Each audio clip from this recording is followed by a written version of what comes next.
आप सभी का हमारे चैनल आरती एजुकेशन क्लासेस में स्वागत है। आज के वीडियो में हम आपके लिए लेकर आए हैं कक्षा 9th के लिए जो हिंदी विषय है उसके प्रयोजना कार्य, जो कि हमारे प्रोजेक्ट कार्य विद्यार्थियों को कक्षा 9 में जो दिए जाएंगे उन प्रोजेक्ट कार्य के बारे में हम आपको यहाँ बताएंगे। यह माध्यमिक शिक्षा मंडल मध्य प्रदेश भोपाल द्वारा विषय हिंदी कक्षा 9वीं के प्रायोजना कार्य है। तो यह देखिए, त्रैमासिक परीक्षा में इसके 5 अंक मिलेंगे, अर्धवार्षिक में 5 और प्रयोजना कार्य के आपको पूरे 15 अंक प्राप्त होंगे। ऐसे मिलाकर आपको पूरे 25 अंक प्राप्त होंगे। इसीलिए आपको यह प्रोजेक्ट कार्य जो है यह पूर्ण करके आपके स्कूल में जमा करना है, जिसमें कि हम लेकर आए हैं कक्षा 9वीं के लिए प्रयोजना कार्य, जो प्रोजेक्ट कार्य हम जिसे कहते हैं। तो इसमें आपको 18 प्रोजेक्ट कार्य में दिए हुए 18 विषय पर करना है, जिसमें से आपको कम से कम 5 प्रयोजना कार्य आपके स्कूल में करवा कर ले जाना है। तो आइए बच्चों, हम देखते हैं यहाँ पर सबसे पहले प्रयोजना क्रमांक 1। देखिए इसमें क्या दिया हुआ है। आप प्रतिदिन दूरदर्शन पर विज्ञापन देखते सुनते हैं और इनमें से कुछ आपकी ज़ुबान पर चढ़ जाते हैं। आप अपनी पसंद के किन्हीं 2 वस्तुओं पर विज्ञापन कीजिए। आपको यहाँ प्रोजेक्ट कार्य में एक विज्ञापन बनाना है, नवबोध की पुस्तिका का विज्ञापन। तो सबसे पहले हमने यहाँ एक विज्ञापन बताया है आपको, नवबोध की पुस्तकों का विज्ञापन।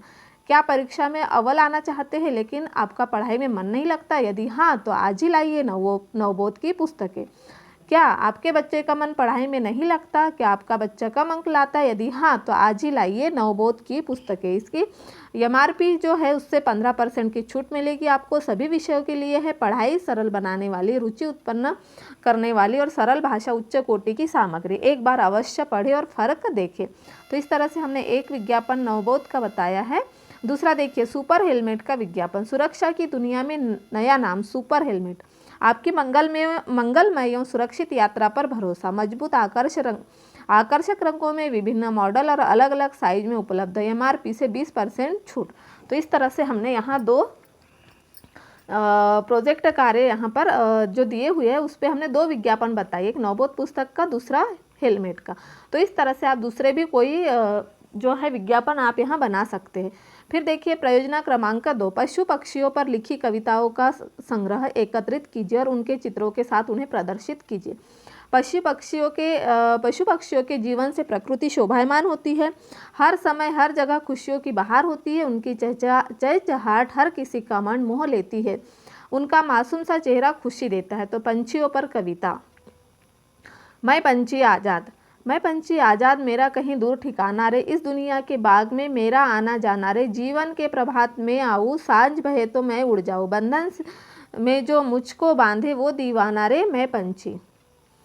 दिल में किसी की याद जब आए, आँखों में मस्ती लहराए। जन्म जन्म का मेरा किसी से प्यार पुराना रे, मैं पंछी। फिर दूसरा, यह मन पंछी सा, दिशाहीन यह मन पंछी सा, आस की टहनी पर जब बैठा, जग मकड़ी के जैसे आकार, पंखों पर एक जाल बुन गया रे। सूरज की सतरंगी किरणें ख्वाब दिखाकर चली गई। सांझ ढली सूरज डूबा, मैं जग के हाथों हार गया। फिर पंछी पर तीसरी कविता, कौन देश से आए ये पंछी, कौन देश को जाएंगे। क्या क्या सुख लाए ये पंछी, क्या क्या दुख दे जाएंगे। पंछी की उड़ान और पानी की धरा को कोई सहज समझ नहीं पाता। पंछी कैसे आते हैं, पानी कैसे बहता है, अगर कोई समझता है भी मुझको नहीं बतलाता है। फिर है चिड़िया रानी तुम हो पेड़ों की रानी, सुबह सवेरे उड़ जाती हो, न जाने क्या गाती हो। क्या तुम भी पढ़ने को जाती हो या नौकरी करने को जाती हो। शाम से पहले आती हो, बच्चों का दाना लाती हो, भर भर चोच खिलाती दाना, चू चू चहक सुनाती गाना। इस तरह से हमने पंछियों पर कविता है। फिर पशुओं पर कविता, हाथी की शादी। देखिए यहाँ पर पशुओं पर कविता, हमें यहाँ कविता बताना था तो हमने पंछी और पशुओं पर बनाई है। तो पशु हाथी राजा की शादी, सारा जंगल था बाराती। ऊँट हिरन व घोड़े साजे, झूम झूम कर मोर भी नाचे। चिड़िया मैना कोयल गाए, काला भालू ढोल बजाए। देखा तो बंदर मामा भी धोती कुर्ता पहन कर आए। जब चीता और शेर पधारे, काँप उठे सब डर के मारे। शेर ने दी जैसे ही बधाई, सबके मुख पर रौनक आई। जंगल में बज उठी शहनाई, सबने जमकर दावत खाई। फिर दूसरी कविता, जंगल जंगल डोले शेर, बहुत बड़ा मुँह खोले शेर। मैं हूँ सब पशुओं का राजा, बड़ी जोर से बोले शेर। हाथी सूंड उठाकर आता है, मीठा गन्ना खाता है, बहुत सा पानी पीता है, साल वो जीता है, सबसे बड़ा वो होता है, बस 2 घंटे सोता है, सबको सैर कराता है, हाथी वो कहलाता है। कुत्ता और हाथी, हे मेरे गांव के परम प्रिय कुत्ते, मुझे देख कर चौंकते रहो और जब तक दिखाई पड़ूं भौंकते रहो मेरे दोस्त, भौंकते रहो। इसीलिए कि मैं हाथी हूँ, गाँव भर का साथी हूँ। बच्चे बूढ़े जवान सभी छिड़कते हैं जान, मगर तुम खड़ा कर रहे हो विरोध का झंडा, बेकार का वितंडा। हाथी राजा बहुत बड़े, सूंड हिलाते कहाँ चले, मेरे घर आ जाओ ना, हलवा पूरी खा जाओ ना, आओ बैठो कुर्सी पर, कुर्सी बोली चटर पटर। इस तरह से हमने प्रयोजना कार्य 2 बताए। आप इस तरह से चित्र भी चिपका लीजिए और कविता को भी लिख लीजिए। फिर अगला है प्रयोजना कार्य 3। अब आपने कभी अपने माता पिता मित्र परिचित के साथ गांव की यात्रा की होगी। वहां की फसलों और पेड़ों पौधों का चित्रण कीजिए, उनके चित्रों को प्रदर्शित कीजिए। जगमग नगरों से दूर है जहाँ न ऊंचे खड़े महल, टूटे फूटे कुछ कच्चे घर, दिखते खेतों में चलते हल। परई पोलो खपरेल में, रहीमा रमुआ के नामों में, है अपना हिंदुस्तान कहाँ है, वह बसा हमारे गांव में। मैं अपने माता पिता के साथ गाँव की बहुत यात्रा किया हूँ। गाँव की प्राकृतिक शोभा ग्राम्य जीवन का स्वाभाविक आनंद है। गाँव की विशेषता उसके लहलहाते हुए खेत व हरे भरे बड़े बड़े पेड़ पौधे हैं। फिर है गाँव की प्रमुख फसल धान। धान की फसल वर्षा ऋतु के आरंभ में बोई जाती है। यह गाँव में बहुत तायत मात्रा में उगाई जाने वाली फसल है। गेहूँ की फसल भी बहुत मात्रा में उगाई जाती है। यह प्रमुख खाद्यान्न फसलों में से एक है। कोदो कुटकी मोटे अनाज की फसल है, इसे गरीबों का अनाज कहा जाता है। अरहर, यह एक दलहन फसल है। इस फसल को जुलाई अगस्त में बोया जाता है तथा मार्च अप्रैल में काटा जाता है। इस वर्षा के आरंभ में कपास या ज्वार के साथ बोया जाता है। तो देखिए यहाँ धान का चित्र है, गेहूँ, कोदो कुटकी, अरहर, चना, तिवड़ा, बाजरा, तिल, अलसी और ज्वार, इनके चित्र हमने यहाँ लगा दिए हैं। आप भी इन्हें लगा लीजिए। पेड़ पौधों का चित्रण, हमने गाँव में अनेक प्रकार के पेड़ पौधे देखे हैं, जैसे आम, अमरूद, पीपल, आंवला, बरगद, बबूल, बांस, सागौन, हर्रा, महुआ, तेंदू इत्यादि। आंवला का पेड़ यह फल देने वाला वृक्ष है। यह करीब 20 से 25 फीट तक लंबा झाड़ियों वाला पौधा है। ये देखिए। फिर है बरगद का पेड़। बरगद के पेड़ को हिंदुओं का पवित्र पेड़ माना जाता है। इसे वट वृक्ष और बरह के नाम से भी जाना जाता है। इस पेड़ की लकड़ी और छाल का उपयोग कागज बनाने में किया जाता है। हिंदू महिलाएं इस वृक्ष की पूजा करती है। बरगद के पत्ते आकार में गोल होते हैं और फल बीजों से भरपूर होते हैं। फिर है स्वास्थ्य सुविधाओं की दृष्टि से नगर पालिका के द्वारा अस्पताल खुलवाए गए। जल पूर्ति हेतु नल पाइपलाइन बिछाया गया। जल स्तर निकास के लिए नालियां निर्माण, मोहल्ले व सड़कों का निर्माण व मरम्मत, सड़कों पर बिजली की व्यवस्था, उद्यान का निर्माण, बाजार के लिए स्थान का निर्धारण, मोहल्ले की साफ सफाई के लिए कचरा गाड़ियों की व्यवस्था, शिक्षा हेतु सहयोग देना।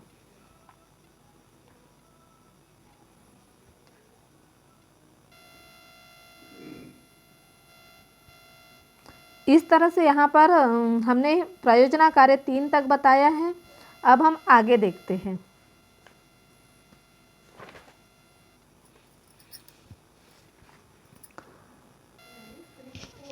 फिर प्रयोजना कार्य हम 8 देखेंगे। हिंदी विक्रम संवत कैलेंडर के हिंदी मासों के नाम की सूची बनाइए तथा उन मासों में आने वाले राष्ट्रीय एवं धार्मिक पर्वों को चित्र सहित वर्णन कीजिए। हिंदी विक्रम संवत कैलेंडर के हिंदी मासों के नाम जैसे चैत्र, बैसाख, ज्येष्ठ, आषाढ़, श्रावण, भाद्रपद, अश्विन, कार्तिक, मार्गशीर्ष, पौष, माघ, फाल्गुन। इस बैसाखी, इस दिन गंगा नदी में स्नान का बहुत महत्व है। बैसाखी, जिसे मुख्य रूप से 13 या 14 अप्रैल को मनाए जाने वाला सिख त्यौहार है, यह पंजाब और देश के अन्य हिस्सों में बहुत धूमधाम से मनाया जाता है। बैसाखी मूल रूप से एक सिख का त्यौहार है जो सिख समुदाय के लिए नए साल का प्रतीक है। यह हिंदू समुदाय के लोगों द्वारा भी मनाया जाता है। यह गुरु गोविंद सिंह के तहत योद्धाओं के खालसा पंथ के सम्मान देने का भी एक तरीका है। वर्ष 1699 में खालसा पंथ की स्थापना हुई थी। तो इस तरह से यहाँ हिंदू त्यौहार के बारे में बताया। फिर दूसरा है रक्षाबंधन। देखिए यहाँ रक्षाबंधन त्यौहार के बारे में देखते हम। रक्षाबंधन भाई बहनों के रिश्तों का प्रमुख त्यौहार है। यह रक्षाबंधन पर्व भाई बहन के प्यार का प्रतीक माना जाता है। यह त्यौहार हर साल श्रावण मास की पूर्णिमा के दिन मनाया जाता है। भाई के इस पवित्र त्यौहार के दिन बहन अपने भाई को राखी बांधती है। यह त्यौहार प्यार का अटूट बंधन दर्शाता है। रक्षाबंधन का अर्थ ही रक्षा के लिए अपने भाई के कलाई पर राखी बांधती है। राखी बांधने के बाद भाई अपनी बहन को प्यार से तोहफा देता है और अपनी बहन को सदैव रक्षा का वचन देता है। यह हिंदुओं का त्यौहार है। फिर है कृष्ण जन्माष्टमी। हिंदू कैलेंडर के भाद्रपद महीने के कृष्ण पक्ष के अष्टमी के दिन यह त्यौहार मनाते हैं। भगवान श्री कृष्ण के धरती पर जन्म लेने के दिन के उपलक्ष्य में जन्माष्टमी मनाते हैं। भगवान श्री कृष्ण विष्णु के 8वें अवतार के रूप में धरती पर जन्म लिए हैं। श्री कृष्ण जन्माष्टमी का पर्व प्रमुख हिंदू त्योहारों में से एक है। श्री कृष्ण का जन्म मथुरा में हुआ था।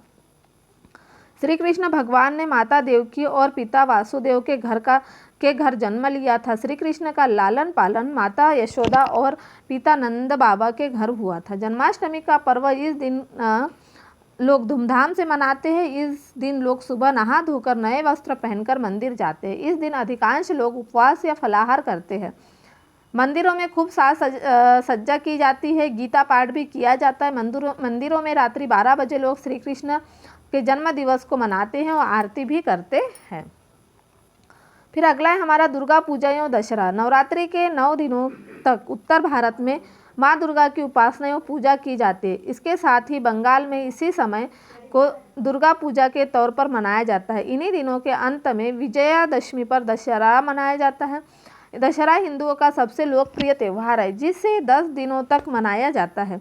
दशहरा रामायण के महाकाव्य में राक्षस रावण पर भगवान राम की जीत का प्रतीक है। यह भारत के सबसे महत्वपूर्ण त्योहारों में से एक है। पूरे देश में लोग बड़े उत्साह एवं प्रेम के साथ दशहरा मनाते हैं। दशहरा को भारत के कई प्रांत में विजयादशमी के रूप में मनाया जाता है। यह त्यौहार असत्य पर सत्य की जीत और अधर्म पर धर्म की जीत को दर्शाता है। फिर है दीपावली पर्व। दीपावली हिंदुओं का प्रमुख त्यौहार है। दीपावली भारत का सबसे बड़ा एवं लोकप्रिय त्यौहार है। यह त्यौहार भगवान राम की याद में मनाया जाता है, क्योंकि इस दिन भगवान राम 14 वर्ष का वनवास पूरा कर अयोध्या लौटे थे। अयोध्या वासियों ने उनका स्वागत घी के दिए जलाकर किया, तभी से यह परंपरा चली आ रही है। कई लोग अपने घरों को रंगोली से सजाते हैं। यह खुशहाली, समृद्धि, शांति और सकारात्मक ऊर्जा का द्योतक है। फिर है क्रिसमस। क्रिश्चियन समुदाय के लोग हर साल 25 दिसंबर के दिन क्रिसमस का त्यौहार मनाते हैं। यह ईसाइयों का बड़ा त्यौहार है। इस दिन प्रभु यीशु मसीह या जीसस क्राइस्ट का जन्म हुआ था, इसीलिए कई लोग बड़ा दिन भी कहते हैं। क्रिसमस के कुछ दिन पहले से ही चर्च में विभिन्न कार्यक्रम शुरू हो जाते हैं। इस दिन चर्चों को सजाया जाता है। ईसाई समुदाय के लोगों द्वारा घरों की सफाई की जाती है, नए कपड़े खरीदे जाते हैं, विभिन्न प्रकार के व्यंजन बनाए जाते हैं। प्रभु यीशु मसीह का जन्म नाटक के रूप में प्रदर्शित किया जाता है। कई जगह क्रिसमस की पूर्व रात्रि में गिरजाघरों में रात्रिकालीन प्रार्थना सभा आयोजित की जाती है, जो रात के 12 बजे तक चलती है। ठीक 12 बजे लोग अपने प्रियजनों को क्रिसमस की बधाइयाँ देते हैं और खुशियाँ मनाते हैं। फिर है लोहड़ी। लोहड़ी पंजाबी और हरियाणवी लोग बहुत उल्लास एवं प्रसन्नता से मनाते हैं। यह देश के उत्तर प्रांत में ज़्यादा मनाया जाता है। इन दिनों पूरे देश में पतंगों का तांता लगा रहता है। पुराणों के अनुसार इसे सती के त्याग के रूप में प्रतिवर्ष मनाया जाता है। कथा अनुसार जब प्रजापति दक्ष ने अपनी पुत्री सती के पति महादेव शिव का तिरस्कार किया था या अपने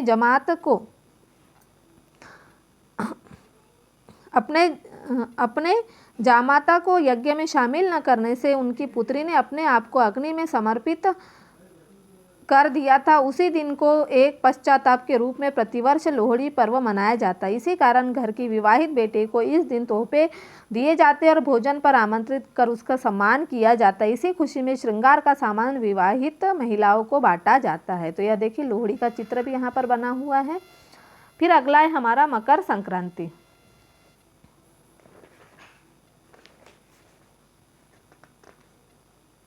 मकर संक्रांति का त्यौहार सूर्य की उत्तरायण होने पर मनाया जाता है। यह त्यौहार 14 जनवरी को मनाया जाता है, जब सूर्य उत्तरायण होकर मकर रेखा से गुजरता है। यह पर्व हिंदू धर्म के प्रमुख त्योहारों में शामिल है। इस दिन पुण्य दान जप धार्मिक अनुष्ठानों का अनन्य महत्व है। इस दिन गंगा स्नान व सूर्योपासना पश्चात गुड़ चावल और तिल का दान श्रेष्ठ माना गया है। हिंदू धार्मिक मान्यताओं के अनुसार मकर संक्रांति के दिन भगवान विष्णु ने पृथ्वी पर अवतरित होकर असुरों का वध किया था। यह त्यौहार भारत के अलग अलग राज्यों में अलग अलग तरीकों से मनाया जाता है। इस दिन लोग और बच्चे रंग बिरंगी पतंग उड़ाने का मजा लेते हैं। बसंत पंचमी माघ महीने की शुक्ल पंचमी को बसंत पंचमी के नाम से जाना जाता है। बसंत की शुरुआत इसी दिन से होती है। इसको बुद्धि और ज्ञान कला की देवी सरस्वती की पूजा आराधना के दिन के रूप में मनाया जाता है। मौसमी फलों और फलों तथा चंदन से सरस्वती जी की पूजा की जाती है। सरस्वती को अच्छे व्यवहार, बुद्धिमत्ता, आकर्षक व्यक्तित्व, संगीत का प्रतीक माना जाता है। यह सरस्वती माता का चित्र। होली बसंत ऋतु में मनाया जाने वाला एक महत्वपूर्ण त्यौहार है। यह पर्व हिंदू पंचांग के अनुसार फाल्गुन मास की पूर्णिमा को मनाया जाता है। होली रंगों तथा खुशियों का त्यौहार है। यह भारत का एक प्रमुख और प्रसिद्ध त्यौहार है। पहले दिन होलिका जलाई जाती है, इसे होलिका दहन भी कहते हैं। दूसरे दिन धुरंडी या धूलिवंदन इसके अन्य नाम है। फिर अगला देखिए राष्ट्रीय पर्व। राष्ट्रीय पर्वों में आएगा हमारा स्वतंत्रता दिवस। यह 15 अगस्त को मनाया जाता है। इस दिन भारत को आज़ादी प्राप्त हुई और हम 15 अगस्त 1947 को आज़ाद हुए, इसीलिए इसे स्वतंत्रता दिवस भी कहते हैं। अंग्रेजों के अत्याचारों और अमानवीय व्यवहारों से त्रस्त भारतीय जनता एकजुट होकर इससे छुटकारा पाने में कृत संकल्प हो गई। सुभाष चंद्र बोस, भगत सिंह, चंद्रशेखर आज़ाद ने क्रांति की आग फैलाई और प्राणों की आहुति दी। तत्पश्चात सरदार पटेल गांधी जी ने सत्य, अहिंसा और बिना हथियारों की लड़ाई लड़ी, जो सफल हुई। 15 अगस्त 1947 को भारत आज़ाद हुआ। यह दिन बड़े उत्साह और प्रसन्नता के साथ मनाते हैं। इस दिन सभी विद्यालयों, सरकारी कार्यालयों पर राष्ट्रीय ध्वज फहराया जाता है और इन सभी महापुरुषों, शहीदों को श्रद्धांजलि दी जाती है, जिन्होंने स्वतंत्रता हेतु प्रयत्न किए। इस दिन मिठाइयाँ भी बांटी जाती है। फिर है हमारा गणतंत्र दिवस। गणतंत्र दिवस 26 जनवरी गणतंत्र दिवस 26 जनवरी 1950 को भारत का संविधान लागू हुआ। इस दिन अंग्रेजों के कानूनों को हटाकर हमने खुद के संविधान को अपनाया था। संसद ने भारतीय संविधान लागू होने के बाद भारत लोकतांत्रिक गणराज्य बन गया। यही कारण है कि इस त्यौहार को हम राष्ट्रीय त्यौहार कहते हैं। फिर हमारा गांधी जयंती। 2 अक्टूबर 1869 को महात्मा गांधी का जन्म हुआ था। 2 अक्टूबर को पूरे देश में राष्ट्रपिता महात्मा गांधी का जन्म दिन पूरे देश में हर्ष एवं उल्लास के साथ मनाया जाता है। महात्मा गांधी को प्यार से बापू कहकर पुकारते हैं। बापू का जन्मदिन देश भर में गांधी जयंती के रूप में मनाया जाता है। 1890 में इंग्लैंड से वकील बनकर भारत लौटे और भारतीय स्वतंत्रता संग्राम के लिए अपना पूरा जीवन दे दिया। कड़ी मेहनत और परिश्रम करते हुए बिना रुके भारत को स्वतंत्रता के दहलीज तक पहुंचाया। गांधी जयंती हमारा राष्ट्रीय पर्व है। उसके बाद हमारा अगला प्रायोजना कार्य है, आपने अपने बचपन के खेलों में लंगड़ी, टांग, पकड़म पकड़ाई और अन्य कई खेल खेले होंगे। आपके परिवार में खेले जाने वाले खेलों के लिए कौन से शब्द प्रचलन में है? इनके अतिरिक्त आप जो खेल खेलते हैं उनमें से किसी एक पर 10 बिंदु लिखिए। हम मध्य प्रदेश राज्य में रहते हैं।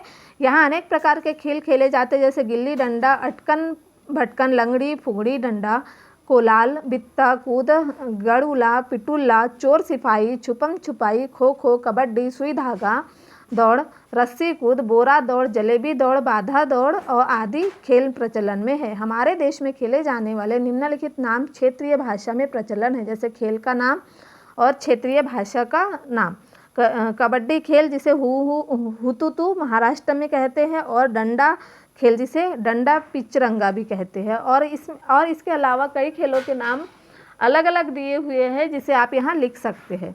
मुझे कबड्डी का खेल बहुत पसंद है। स्कूल में हम लोग कबड्डी का खेल खेलते हैं। कबड्डी एक खेल है जो मुख्य रूप से भारत देश में खेला जाता है। फिर कबड्डी बांग्लादेश का राष्ट्रीय खेल है। कबड्डी के खेल में प्रत्येक टीम में 12 खिलाड़ी होते हैं, लेकिन पाले में 7 खिलाड़ी खेलते हैं। 5 खिलाड़ी सुरक्षित होते हैं, जिन्हें विशेष परिस्थितियों में खेला जाता है। प्रत्येक खिलाड़ी बनियान व निकर पहनता है। प्रत्येक खिलाड़ी के बनियान पर नंबर लिखा होता है। खिलाड़ी को ऐसी वस्तु पहनने की अनुमति नहीं होती जो किसी अन्य खिलाड़ी की चोट पहुंचा सके। मैच में 20-20 मिनट के 2 हाफ होते हैं और 5 मिनट का विश्राम होता है। एक हाफ के बाद टीम पाला बदल देती है। फिर खेल के मैदान से बाहर जाने वाला खिलाड़ी आउट माना जाता है। रेड करने वाले खिलाड़ी को रेडर कहते हैं। वह लगातार कबड्डी कबड्डी उच्चारण करते हुए खेलता है। अगला है प्रयोजना क्रमांक 10। अपने घर या विद्यालय के नज़दीक आपको अक्सर किसी पक्षी को देखने का मौका मिलता होगा। उस पक्षी का नाम, भोजन खाने का तरीका, रहने की जगह और अन्य पक्षियों के संबंध आदि के आधार पर एक चित्रात्मक विवरण कीजिए। आपने अपने घर या विद्यालय के नज़दीक हमें अक्सर विभिन्न पक्षियों को देखने का मौका मिलता है, जिनमें एक नाम है तोता। घर में कई लोग तोते को पालते हैं, बड़े प्यार से भिन्न भिन्न नाम देते हैं, जैसे चिड़िया, चिनू, मीनू, मिट्ठू, बेटू आदि। ये प्यार से हरी मिर्च, अमरूद, दाल, चावल, रोटी, अनार, पपीता, केला आदि शाकाहारी चीज़ें खाते हैं। खाने का तरीका सबका भिन्न भिन्न होता है।